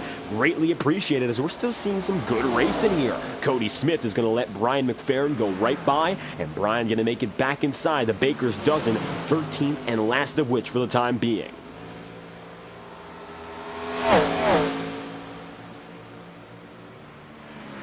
Making it down the back straight, Brian McFerrin is not going to be in jeopardy of going 1 lap down here, but you can see those leaders once again a quarter of a second apiece between the both of them. Now that the lappers are once again out of the way, it's time for Michael Araya to give it one last shot. Maybe the shot in the arm he needs here is just getting back into towing, looking to give it one big push. 77 laps in out of 80 here. This will be it. And coming across the stripe, it'll only be 7.5 more miles to dictate and determine who comes out with the race win.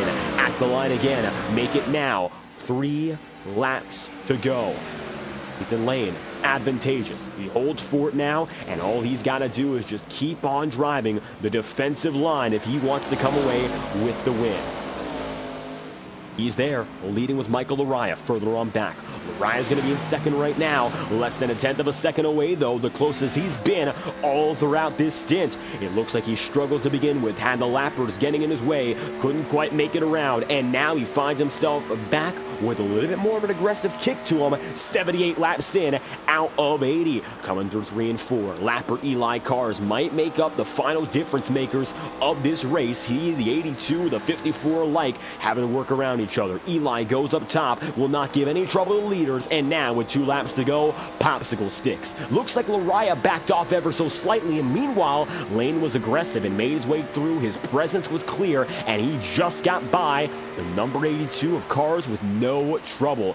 2 laps to go. Checkered flag is coming up oh so close now. What has been a flag to flag 200-mile race. If they get to the white flag, this race will be official and there will be no yellow flags or strings attached to it. It's been non-stop so far for both of your top 2 drivers. Nick Tarbuck is waiting in the wings, a 1.5 seconds behind last week for the victory. Technically speaking, these 2 drivers ended up wrecking each other. While not incidental, Lane found himself out of the race. Michael Araya found himself in victory lane. That could be something on the mind of the number 54 as he chases after his 10th win of the season, while Michael Araya chases after win number 7. Now coming across the front straightaway one last time. Lane going to be bringing them down to Barney the Flagman. 1 lap to go. White flag here from the Brickyard, and if one driver wants to kiss the yard of bricks, they'll have to go all out for 2.5 more miles. Araya slightly higher as he comes out of turn 1, giving the advantage to Ethan Lane as he gets a nicer jump into the second corner and makes his way through 2. Still advantageous. Aboard with Michael Araya now. All he can do is watch and chase the tail of the 50 54, staying in tow. Turn 3 might be the final chance to truly dive it in and send it through the braking zone. Lane gonna let through nice and easy. Lariah slightly more aggressive. No use, no veil just yet. Now Ethan's gonna make it through the final corner, navigating through his last race of the regular season. He won't be with us in Michigan, but tonight Ethan Lane is looking to make it double digits for the first time in Integrity Racing League history. 10 wins in a season. Coming to the checkered flag, Ethan Lane wins his 10th race of 2024 in only 20 starts. Lane with the checkered flag, winning from Indianapolis. The Big Three finish first, second, and third respectively. Lane with his 10th win of the season.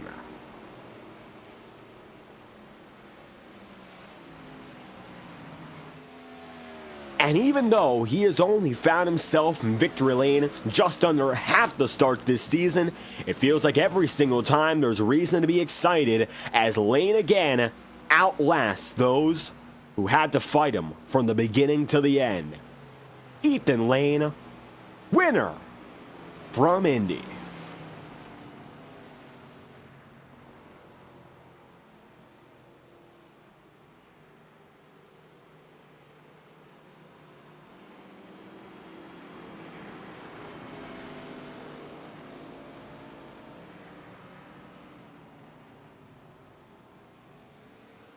And now, as the entirety of the field heads down to pit road, Ethan Lane is due to celebrate tonight from the Yard of Bricks. Checkered flag for Lane in a caution-free race. Flag to flag here from Indianapolis, one of the time-tested tracks. And tonight, winning at a circuit historic all throughout motor racing. Ethan's got to be happy with this one.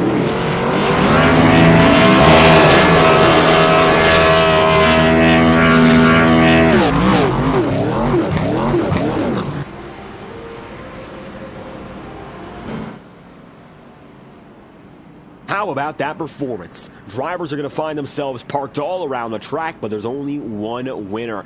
Ethan Lane collects the checkered flag for Michael Orion second, Nick Tarbuck then in third, and Jacob Fife position number 4. Fifth place going to be Chuck Sweeting in an outright surprising and impressive race. Although 19th to 5th is the hard charger today, multiple others from outside the top 10 made their mark. 6th place for Ross Cato. Don Stevenson comes through for 7th, and Kyle Cooper finishes in 8th, with Bobby Ross 9th and Sam Nieto position number 10. 11th place is going to be Galen Gidman, then with Brad Patton there in 12th. It's going to be Brian McFerrin 13th and Cody Smith in 14th, Bobby Terrell 15th, Randy Fiash 16th, and Alan Rawell in 17th, with Kalis 18th.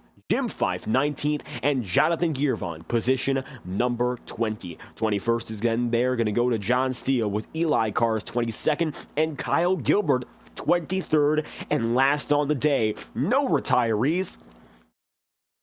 From flag to flag, and the entire field able to make it to the very end of this race here from Indy.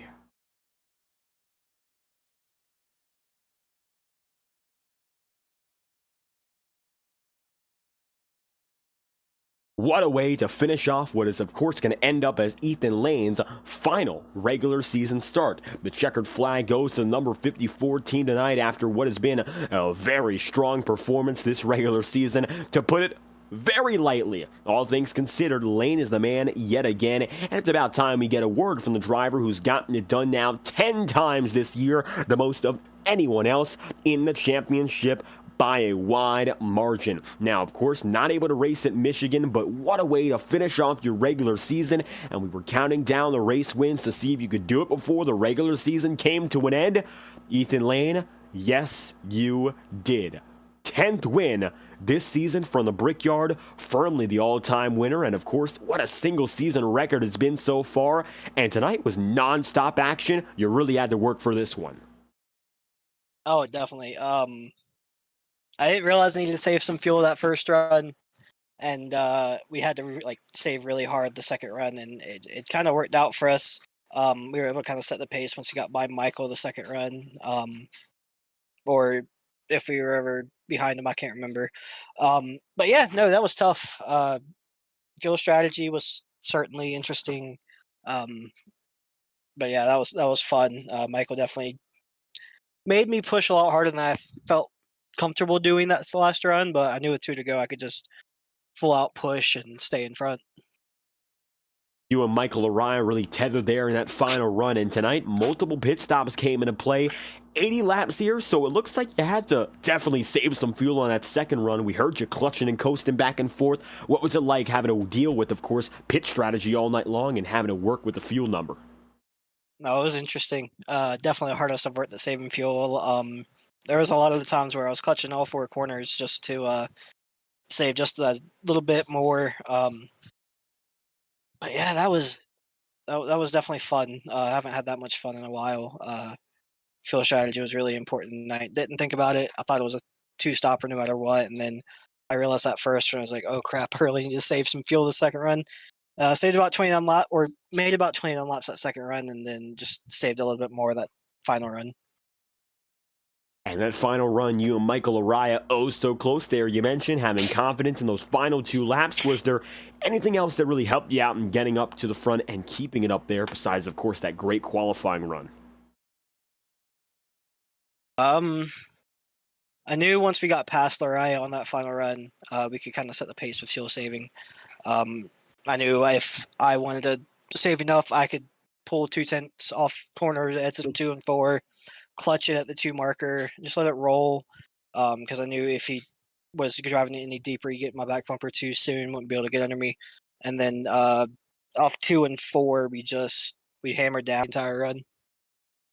And sticking it into victory lane for the 10th time this season, Ethan Lane. Unfortunately, you won't be racing with us again come Michigan, but the playoffs, that's what's up next here. The championship battle continues, and of course, to kick off the championship stretch, we got ourselves an exciting race coming up for what will be our 23rd event. It's going to be New Hampshire. So with that in mind, checking out New Hampshire Motor Speedway. We do have a race in between, not listed for points anyway, but the Magic Mile will be up next, of course. So how are you feeling about that? Or rather, taking a look again at Atlanta. We went to the Magic Mile anyway. Well, actually, change of plans again. We'll actually be here next Tuesday. Starting vacation a day later than we planned. Things changed, but we'll be here next Tuesday. So looking to eke out 11th win next week. And then going to Atlanta, it's just gonna be all about survival. Uh, I don't know how it's gonna race with these cars. I did some testing for single car, and it's really bogged down, really slow. So we'll see. Well, looks like a chance maybe to fight for one more, Ethan. Regardless of everything, you put it on the line tonight and you find yourself with a 10th race win. If you have any final shout-outs or last messages you'd like to give, we'd love to hear it. The floor is yours. Yeah, to you, David, putting on these races or broadcasting these races every week. Also to Michael for keeping me on my toes all race. Same with Nick. I thought Nick probably would have had something for us at the end since he pitted a lap later. Didn't have to save as much or if any. He just didn't go quick enough. If he did go like 2 laps earlier, probably would have caught us and beat us. And then also to all the guys who are at Integrity. Again, shows we can put on a really phenomenal race, especially at one of the hardest racetracks. And once again, a great race and, of course, a well-deserved race victory. Ethan Lane collecting the checkered flag tonight here in the Central Indiana 200. We thank you for your time. Thank you. And with Ethan Lane on the move, second place on the day, Michael Araya just a quarter second back, and what a valiant effort it was for the number 44 team. Very close at the very end, but just not enough. Another top 2 finish here, Michael, and one of those good points days, but I'm sure you must have loved having a chance to go for the win, and just in front of you it was when all was said and done. Yeah, what a fun race there. It honestly turned out to be a much more exciting race than I thought it would be. I'm sure it was just as good up in the broadcast booth tonight, but um, what a swing of events! Like just starting the race where myself, Ethan, and then Nick, coming up to the top 3 there. We were just going all out on raw speed until the very end, noticing, hey, we need to maybe stretch it a little bit on fuel. And then that second stint there, that made it very interesting. It was just all about fuel management, and so unfortunately, I was probably behind by just a lap or so. I felt like I had to be a little bit more conservative than both Ethan and Nick there just to make it to the end, and ended up coming into the pits lap or two earlier than those guys to start the last stint there. And main reason I backed right up to Ethan there is just because of the fuel. Um, Felt like it was just so close to being on the edge that that's what I had to do, even though I was giving up a lot of time there. And you certainly want to always have a buffer too. But I think in hindsight, I might have overdid it just by a lap or so because I had maybe about 2 laps to the good there to finish the race. But also the positive to doing that is you're really saving the tires, especially on entry. So in some ways, it kind of equals out or evens out. But what a what an awesome battle between myself and Ethan there. It it was just us, both hitting our marks, and if one of us made one slip up, then of course we were going to capitalize. And he did a really good job of just timing some moves, especially through lap traffic, just to get ahead of me there. And then, kind of what really killed me was when we were 3 wide there going into turn 3. He pulled a really smart move by just lifting off the throttle much earlier, and I kind of just packed it in there, hoping it was going to stick, but it didn't. So he was able to get a really good run through there and kind of gap me. And I had to really make a big charge at the end to just get back to his bumper, which I'm happy I was able to get back to it. But he was just doing such a good job executing and hitting his marks and not slipping up enough for me to make a move underneath him. So overall, just a well-deserved win on his part, and it was a ton of fun. And tonight was non-stop from beginning to end. You, Tarbuck, all of you having to work for 200 laps, and we saw that the numbers were getting crunched each and every time around. You went for a slightly longer run than Ethan Lane, and it looks like maybe using that middle stint to help you balance it all out. Pit strategy was very important, to put it very lightly anyway, and it all came down to just a few tenths of a second. So what did you do when it comes to managing your equipment tonight? Because it seems both tire and fuel made a massive change for the successful drivers and those who didn't quite have the same speed all around. It certainly did. I think the once we figured out that we needed to save some fuel, it kind of forced our hands where we needed to start lifting earlier into the corners. But at the same time, what that's doing is it's saving your right front. And honestly, that was really key tonight with the way the setup was. If you overdid it and you weren't able to get the car right next to the curbs through the corners, you were just going to kill your right front. So really managing your braking points and making sure that you weren't cranking too much wheel into the car through the corners was really important. And of course, leading back to fuel and tire management, getting off the corners, just applying the throttle nice and easy. You're reducing that wheel spin, but you're also saving fuel. So kind of taking all those strategies and applying them together was the key tonight. And felt like myself, Ethan, and Nick, we did a really good job of that tonight. And really, any of the tracks where throttle management is important, I think you've seen that the three of us, we definitely have it figured out, and I expect that moving forward for the rest of the season. And the rest of the season just upon us here. Overall, one last race in the regular season, maybe a chance to go for that lucky 7th win, but I'm sure now everything looking very comfortable as is for you and, of course, the entire 44 crew. You, Lariah, of course, Ethan Lane, Nick Tarbuck, in a league of your own so far as this trio, and I'm sure that's the big focus for what's up next. What do you think can be done now to sort of elevate yourself heading into our next run of points races? And of course, we have ourselves a break in between to perhaps reset. Man, this season has been so good for me as far as consistency, but as you've seen, as you just saw tonight, all it takes is just maybe not being able to go one extra lap, or maybe your tires are a lap or two older than somebody else here within this top 3 points battle. And so I really think that's what it's going to come down to at Homestead. It's going to be so close. It's going to be all about circumstance, maybe where a caution falls and where we're running at the time. We're just so equally matched, I feel like. And honestly, any one of us can win this thing. So really going into the playoffs here, really just keep doing what I'm doing. I don't need to reinvent the wheel by any means. But just making sure I'm staying focused and thinking about different angles of strategy and involving fuel and tires and of course not making any mistakes. And that's really all you can do. And hoping to stay mistake-free, it is a razor-thin margin at the front of the field. And again, Michael Araya, oh so close to victory lane. Past 2 races, first and the second place finish, and a good way to go out into the final race of the regular season. If you got any final messages for us here and any final shout-outs you'd like to give before we head toward Michigan, we'd love to hear it. As always, David, I'm going to give a shout out to you for putting on the broadcast. I'm going to give a shout out to Sim Speed Shop. Of course, the admins in IRL. And I'm going to give a shout out to Ethan Lane tonight for racing me clean and just having a really fun battle tonight. I hope to have more of those in the future. And looking forward to the next battle to come tonight, Michael Araya, second place on the board here from the virtual Indianapolis Motor Speedway. Thank you again for your time. All right. Thank you.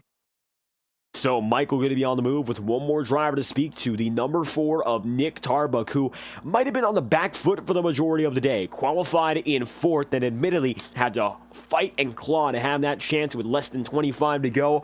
I think that final pit stop might have made the difference, but Tarbuck, you got oh so close to getting up there and leading those laps. The final pit stop and cycle, I think that's what made the difference tonight and held you out there in 3rd. Yeah, I think you're right, man. I really thought that if I could go in as late as possible and run as hard as I could without having to worry about saving fuel, that I would end up catching them. And I think I was catching them. It's just I got, I guess, caught up in a little bit of weird lap traffic at some points, and then I didn't quite have the advantage I thought I would.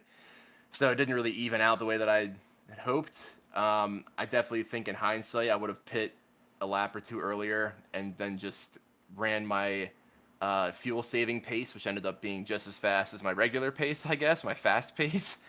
Maybe we'd be singing a different tune here, but my stereotypical 3rd place position is nice, and I'm keeping the seat warm here in the bottom step of the podium, so I guess I can't complain too much still. Still consistently coming away with those podiums, but tonight we saw that second stint. It seems like you played out the overcut, shall we say, better than anyone else, getting up to the race lead just before Lane and Laraya went down to pit road. That was a huge drive in itself. Can you walk us through how you made that work out?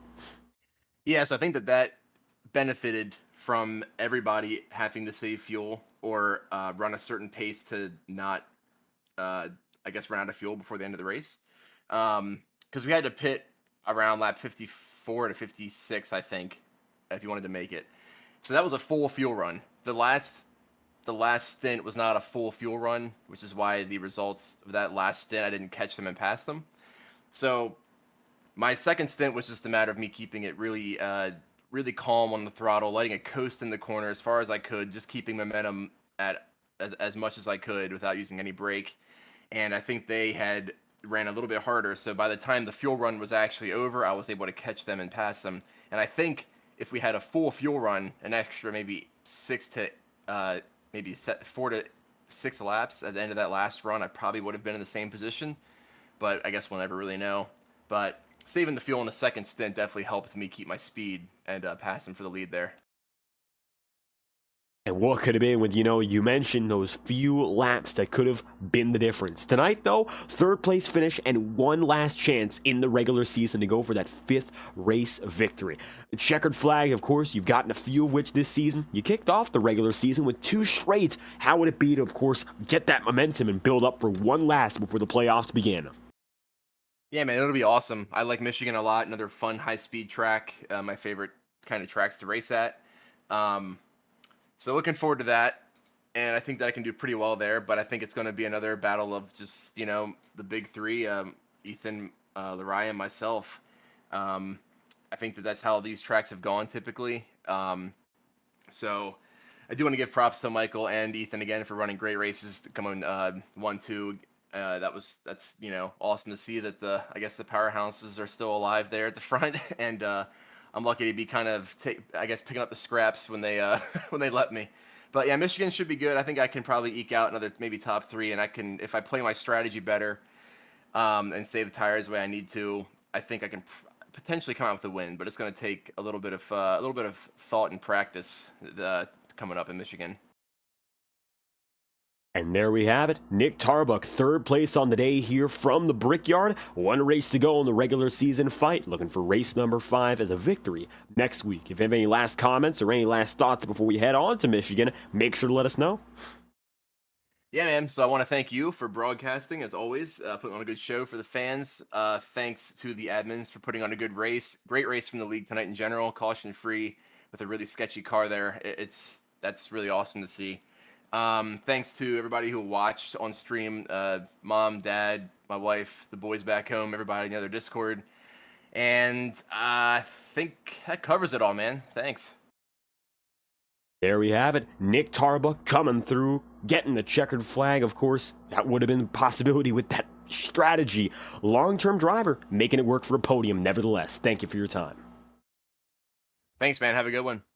And with Tarbuck on the way, third on the day for Nick. What a run it could have been. Either way, the big 3 showing up and showing out once again. A fantastic performance for all of which. Third tonight for Nick Tarbuck, and second then for Michael Araya gives rise to Ethan Lane's 10th victory on the regular season trail, which only brings us now to one race before the championship, of course, is decided. Well, the spots to make it in anyway, and the top 15 will be racked and stacked. And tonight, well, you see, this is the standings entering. Bobby Ross should be in a much firmer position. He should move up a little bit higher, and the championship picture should be relatively unchanged, with a few more drivers locking themselves in. Notably, I think a guy like Tom Wetmore will be locked in just off the virtue of no other outliers having such fantastic runs. And with that being said, I think the checkered flag will fall on tonight's broadcast as well. It's amazing to come back to the virtual Indianapolis Motor Speedway. Always a track with a lot of fun at returning, and it looks like that's exactly what we did tonight, bringing it back to the Brickyard and having a lot of fun while we were at it. And we hope to come back, of course, next week for Michigan, which is due to be as exciting as ever. I've been David Kreutz, commentating and producing all of tonight's action live on FTN. If you enjoyed, make sure to leave a like on the stream and subscribe to the channel. Your support is always greatly appreciated. You've been watching the Central Indiana 250, the 21st race on the 2024 Integrity OCTANE Series schedule, and we hope that you enjoyed. If you did, make sure to check out the FTN QR code on your screen to join our official Discord server. As a driver, broadcaster, viewer, or anything in between, we'd love to have you join the fun, and of course, check out the FTN broadcasting community. Thank you all for watching tonight's broadcast here from the virtual Indianapolis Motor Speedway. I've been your host, David Kreutz. We hope you have a fantastic night.